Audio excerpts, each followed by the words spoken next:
रामकृष्ण हरी. इच्छा. माणसाच्या इच्छा इतक्या अतृप्त असतात ना की त्यासारखं अतृप्त काहीच जगामध्ये नाही.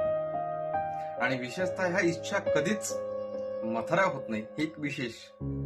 त्यामुळं काय की आपण वारंवार प्रयत्न करतो की आपल्या इच्छा पूर्ण झाल्या पाहिजे, पण त्या इच्छेसाठी आपण नाना प्रकारचे कष्ट करतोय, दुःख सहन करतो, यातना भोगतो, पण तरीही आपल्या इच्छा पूर्ण करतो.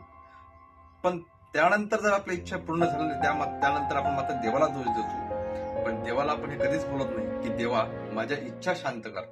मुळात आपण देवाला 10 वेळा हेच बोलतो की देवा माझं मन शांत कर, पण देवा आपण हे कधीच म्हणत नाही की देवा माझं इच्छा शांत कर.